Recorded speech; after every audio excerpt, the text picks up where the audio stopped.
video kali ini saya Yuni Kemalina, calon guru penggerak angkatan 11 dari SD Negeri 1 Palapa Kota Bandar Lampung, akan melaksanakan pra-observasi untuk aksi nyata modul 2.3 Kucing untuk supervisi akademik.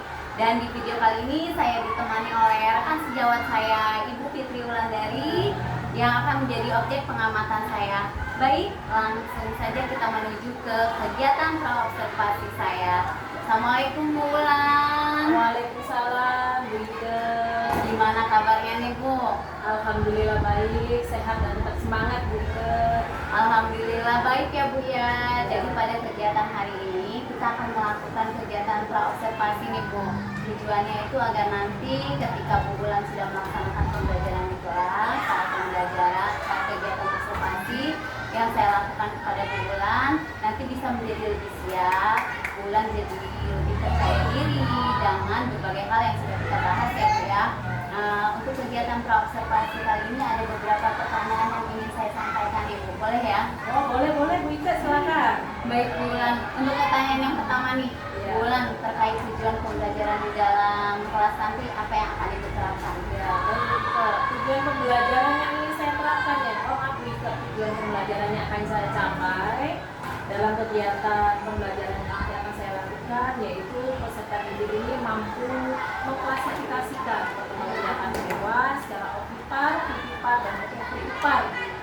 Jadi ini nanti materinya tentang perkembangbiakan hewan ya Bu ya? Benar sekali gitu.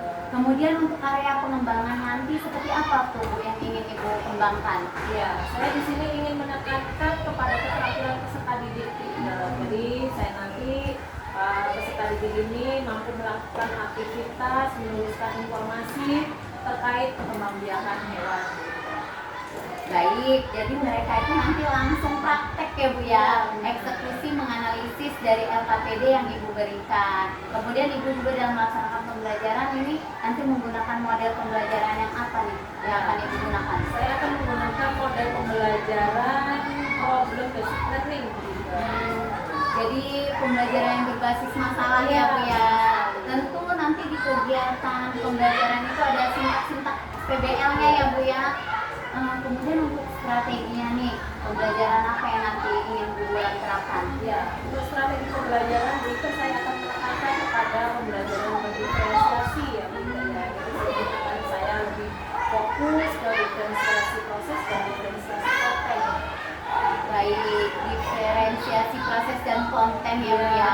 Kalau untuk prosesnya itu gimana tuh Bu? Ya, diferensiasi prosesnya itu nanti saya akan membentuk kelompok ya Bu. Jadi nanti anak-anak itu berdiskusi secara kelompok tentang materi perkembangan hewan. Itu. Nah, kalau untuk kontennya Ya, yang seperti apa? kalau untuk konten rencananya saya akan menampilkan beberapa gambar kepada anak-anak, terutama tentang hewan-hewan yang ada di sekeliling kita.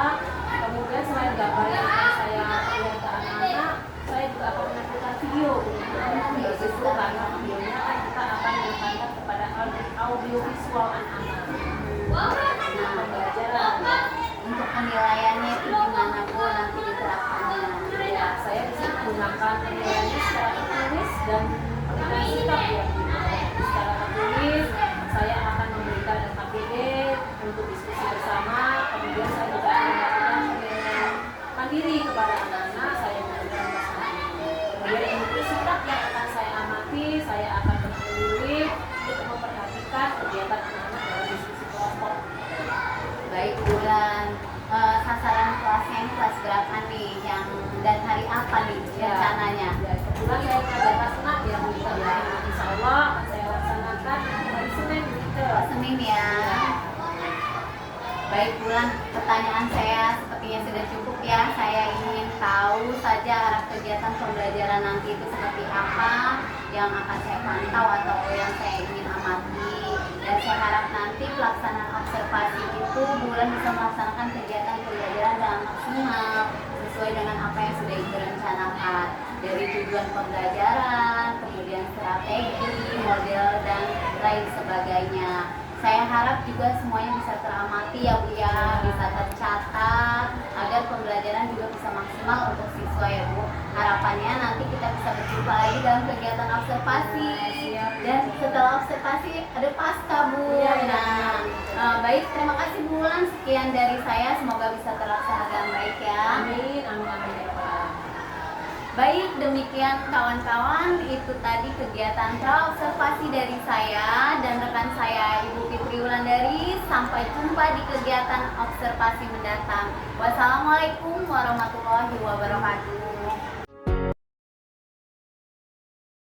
Assalamualaikum warahmatullahi wabarakatuh. Halo Sobat Penggerak, hari ini saya akan melaksanakan video observasi atau pengamatan. Di sebelumnya kami sudah melaksanakan praobservasi. Hari ini saya akan mengamati Bu Wulan untuk mengajar. Apakah Bu Wulan sudah siap? Sudah siap.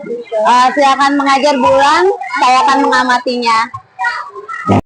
Assalamualaikum warahmatullahi wabarakatuh.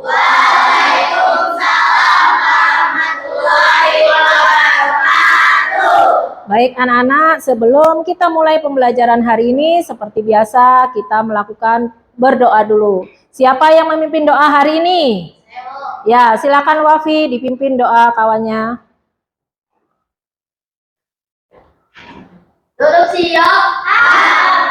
Maka dimulai. Bismillahirrahmanirrahim. Semoga selesai. Cukup semangat. Semangat. Satu PPK.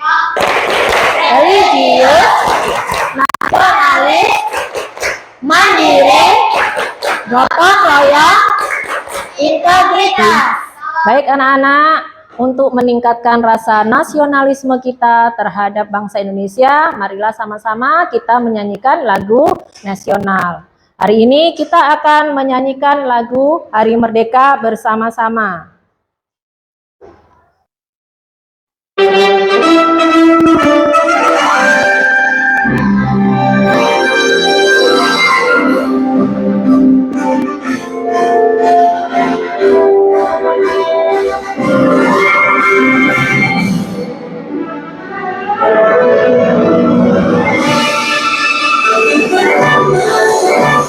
Pelajaran hari ini, sebelumnya Ibu lihat dulu, tolong semuanya dilihat di sekitarnya ada sampah atau tidak. Ya, baik, kelas kalian sekarang sudah bersih ya. Nah, ada tidak kawannya yang hari ini tidak berangkat sekolah? Tidak ada, berarti murid Bu Guru hari ini rajin semua ya. Alhamdulillah. Hari ini kita belajar tentang perkembangbiakan makhluk hidup. Sebelumnya, untuk mengingat pelajaran yang sudah kita lampaui kemarin, masih ingat nggak kalian dengan ciri-ciri makhluk hidup? Kemarin kita sudah belajar, masih ingat. Nah, kira-kira apa ciri-ciri makhluk hidup? Yang pertama siapa? Ayo, ya silakan. Nah, Ibu akan menyampaikan tujuan pembelajaran kita belajar hari ini untuk apa sih? Tuh ya, belajar hari ini yaitu setelah kalian nanti mengamati sebuah video, Ibu akan menayangkan sebuah video, kalian nanti dapat mengklasifikasikan hewan berdasarkan cara perkembangbiakannya, yaitu ada 3 jenis perkembangbiakan, ovipar, vivipar, dan ovovivipar. Untuk belajar hari ini masih semangat? Ya, baik. Sekarang kita perhatikan dulu video berikut.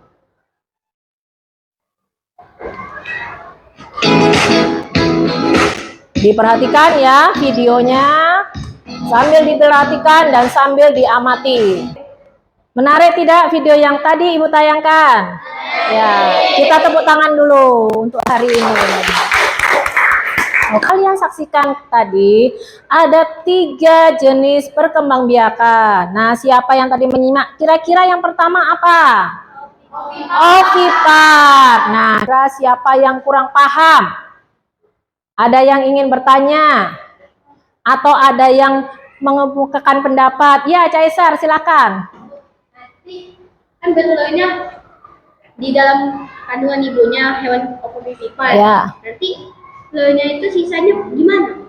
Telurnya sisanya gimana? Maksudnya telurnya keluarnya bagaimana?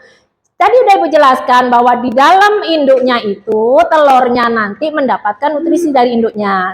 Lanjut ke materi selanjutnya, kita akan main games dulu. Setuju tidak? Oke, baik, selanjutnya Ibu akan membagikan LKPD ya, tugas kalian untuk kelompok. Jadi, di sini nanti kalian bisa menuliskan. Di sini sudah ada pengelompokan hewannya, ada ovipar, vivipar, dan ovovivipar. Kalian kira-kira kesimpulan atau rangkuman materi yang hari ini itu apa kesimpulannya? Silakan. Selanjutnya untuk penutup kita berdoa dulu. Silakan Wafi. Berdoa dimulai. Bismillahirrahmanirrahim.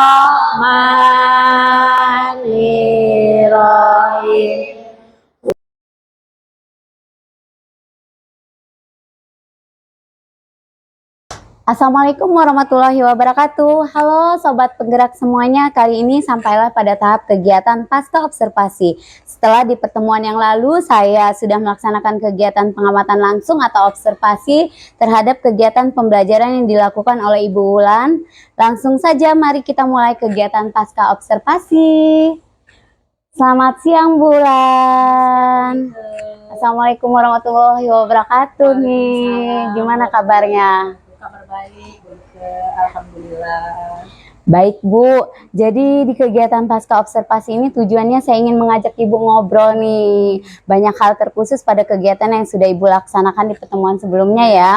Di kegiatan pembelajaran yang Ibu laksanakan di kelas. Nah, jadi sebelum saya sampaikan beberapa catatan yang sudah saya catat, ada beberapa hal yang ingin saya tanyakan. Boleh ya Bu? Boleh Bu, silakan. Nah, untuk yang pertama, bagaimana nih perasaan Bu Wulan setelah melaksanakan kegiatan pembelajaran kemarin? Alhamdulillah sedikit puas ya Bu Ika ya, sedikit lega, tapi saya merasa masih ada kekurangan dalam pembelajaran kemarin. Baik, jadi ada beberapa hal yang belum sempurna ya. Lalu bagaimana nih perasaannya ketika kemarin melaksanakan kegiatan pembelajaran dengan adanya kehadiran supervisi, ada saya gitu di dalam kelas kemarin pas pembelajaran, Bu? Sebenarnya agak tegang ya Bu Ika ya, karena kan kita tidak biasa ya, kalau kita mengajar biasa mungkin sudah biasa, tapi kalau ada guru lain di kelas itu sepertinya agak gugup gitu Bu Ika ya, mungkin karena ada Bu Ika yang mengamati saya gitu, tapi alhamdulillahnya kegiatannya sudah berjalan dengan lancar. Alhamdulillah ya Bu ya. Nah berikutnya Bu, bisa nggak Ibu ceritakan kembali nih terkait proses pembelajaran yang kemarin Ibu laksanakan di dalam kelas? Alhamdulillah menurut saya kemarin itu sudah sesuai dengan perencanaan yang saya buat ya Bu Ika ya. Jadi tujuan pada proses pembelajaran kemarin saya menyampaikan tujuan pembelajarannya, kemudian melaksanakan pembelajarannya juga menggunakan pembelajaran diferensiasi, dan alhamdulillah kemarin juga saya memakai diferensiasi konten dan produk. Kemudian saya menggunakan poster yang untuk slogan atau iklan, dan juga menggunakan belajar dengan gaya audio dan visual. Visual ya, yang diferensiasi ya.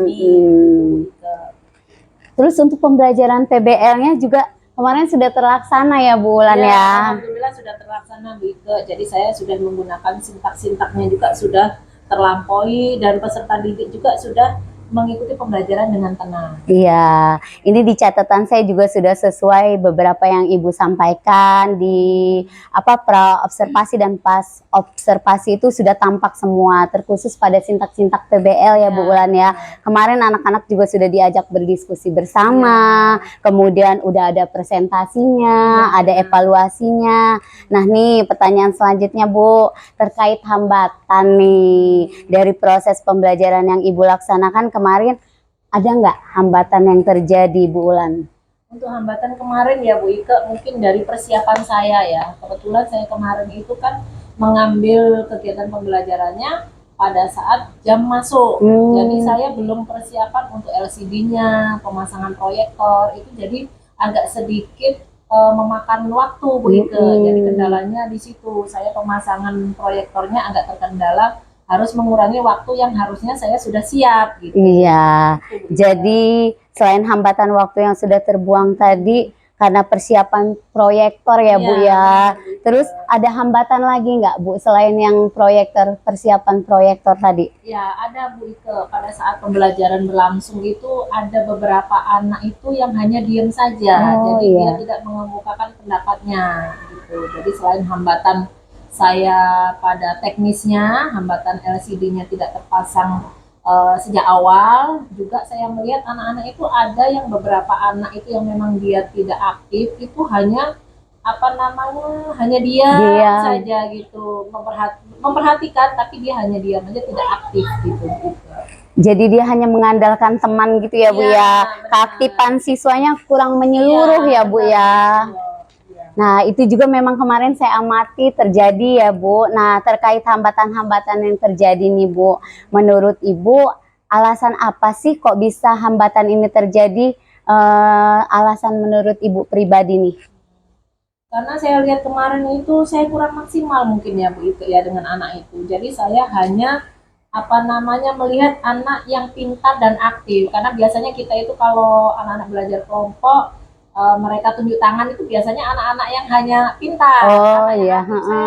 Sedangkan anak yang tidak aktif itu mereka hanya diam saja. Nah, kita sebagai gurunya itu kadang-kadang tidak memperhatikan gitu. Jadi yang kita perhatikan hanya yang aktif saja, begitu Bu. Oh baik, jadi alasan itu ya Bu ya, karena Ibu bersifat menawarkan jatuhnya ya. Menawarkan kepada anak yang otomatis anak yang pintar kan langsung menunjukkan. Iya, jadi yang itu saja ya, tidak langsung memberikan kesempatan kepada semuanya ya. Kemudian itu Bu, terkait tadi sudah disampaikan beberapa hambatannya. Yang pertama borosnya waktu karena terbuang gara-gara pemasangan proyektor ya. Waktunya kurang tepat. Kemudian ada juga persoalan tentang siswa yang keaktifannya kurang menyeluruh dan hanya dikuasai untuk siswa yang pintar atau itu saja ya Bu ya. Nah, terkait hambatan yang terjadi, menurut Bu Ulani, apa solusi yang bisa Ibu lakukan untuk mengurangi hambatan atau meminimalisir hambatan tersebut? Rencananya untuk depan ya Bu Ike, untuk hambatan yang saya hadapi, saya akan memberikan kesempatan Bu Ike kepada anak yang tidak aktif tadi. Jadi saya menunjuk langsung gitu dengan si A gitu. Otomatis kan dia akan merasa, oh saya dihargai sama gurunya nih. Akhirnya dia mau mengemukakan pendapatnya. Jadi mungkin saya sistemnya menunjuk anak itu gitu, supaya anak itu mau untuk berbicara gitu. Baik, jadi diberi kesempatan langsung kepada siswa yang ingin Ibu tunjuk ya Bu ya. Jadi jadi dia merasakan yang sama untuk berbicara gitu ya. Iya benar. Nah, untuk yang hambatan tadi saya mengambil waktu belajar tadi yang pemasangan LCD, pelajaran selanjutnya saya akan sebelum pembelajaran itu saya akan mempersiapkan terlebih dahulu Bu Ike. Tidak mengganggu jam yang sudah ditentukan gitu. Jadi di awal saya sudah mempersiapkan LCD dan proyektornya. Benar Bu. Jadi persoalan Ibu menyiapkan ketika baru bel masuk itu akhirnya ada waktu yang terbuang ya Bu ya. Jadi untuk solusinya tadi menyampaikan sebelum bel Ibu sudah menyiapkan proyektornya, luar biasa Bu Ulan ini. Kemudian karena Ibu sudah menyampaikan beberapa solusi, nih Ibu mulai action nih memperbaiki hambatan-hambatan yang terjadi untuk selanjutnya itu kapan tuh Bu? Rencananya untuk pertemuan berikutnya ya Bu Ike, saya akan meminimalis hambatan-hambatan yang sudah terjadi. Jadi mungkin saya akan belajar lagi dari pengalaman sebelumnya, jadi saya tidak akan mengulangi lagi Bu Ike. Gitu. Sangat luar biasa Bu Ulan ini, dari yang Bu Ulan laksanakan kemarin yang ketika saya amati itu memang secara catatan ya Bu ya, berdasarkan hasil perbincangan kita di praobservasi, alhamdulillah semuanya sudah ada, tampak semuanya mulai dari penyampaian tujuan, kemudian strateginya juga, terus pembelajaran Ibu juga kemarin berdiferensiasi, ada kontennya, ada prosesnya, terus kemudian model pembelajaran Ibu PBL, sintak-sintaknya juga sudah saya catat dan semuanya ada. Cuma memang ada beberapa hambatan yang Ibu sampaikan ya, memang itu juga terlihat ya Bu ya, adanya siswa yang selalu dikuasai oleh siswa tertentu saja, yang lain belum. Terus kemudian presentasi juga hanya siswa yang memang dianggap pintar ya, yang lain tidak terlibat Ya. begitu ya. Juga memang secara waktu memang kemarin agak terkuras ya Bu, jadi Ya. terburu-buru ya karena persiapan proyektor. Jadi hambatan yang disampaikan juga sangat luar biasa, penyampaiannya detail sesuai dengan apa yang saya catat, dan juga solusinya juga luar biasa Bu Ulan, sangat bagus. Dan saya harapkan solusi yang sudah Ibu sampaikan tadi termasuk rencana untuk perbaikan itu bisa terlaksana dengan baik, sehingga membantu kegiatan pembelajaran Ibu bisa lebih positif. Apalagi pembelajaran itu bisa lebih mendukung potensi siswa, Ya. berpihak kepada murid, dan memaksimalkan potensi setiap siswa. Gitu ya Bu ya. Nah, baik nih Bu, cukup kayaknya pertanyaan yang ingin saya tanyakan hari ini. Saya mengucapkan terima kasih banyak karena Ibu sudah bersedia untuk saya observasi. Terima kasih dari mulai kegiatan pra, kemudian aksi nyata kemarin pas pembelajaran di kelas, dan sekarang pasca observasi nih Bu. Terima kasih sudah membersamai saya untuk melaksanakan kegiatan supervisi ini. Sama-sama Bu Ike. Demikian kegiatan pasca observasi untuk mengakhiri kegiatan aksi nyata dalam coaching untuk supervisi akademik. Dan saya juga berterima kasih kepada Ibu Ulan yang sudah membersamai saya dalam kegiatan aksi nyata ini. Bulan, barangkali ada yang ingin disampaikan. Saya sampaikan juga terima kasih kepada Bu Ike ya sudah melakukan kegiatan observasi di kelas kemarin ya Bu Ike ya pada kegiatan pembelajaran saya. Karena dengan saya di supervisi Bu Ike, jadi saya ini tahu kelemahan dan kelebihan yang sedang terjadi pada saat kegiatan pembelajaran. Sehingga saya bisa memperbaiki pembelajaran untuk yang berikutnya. Selanjutnya ya saya juga mengucapkan terima kasih banyak ya Bu Ulan karena Ibu sudah membantu proses kegiatan saya juga. Saya juga berharap semoga proses supervisi ini bisa membantu Ibu untuk meningkatkan kompetensinya khususnya dalam hal pembelajaran yang berpihak pada murid untuk memaksimalkan potensi setiap murid kita ya Bu ya. Ya udah, terima kasih Bu Ulan. Assalamualaikum warahmatullahi wabarakatuh.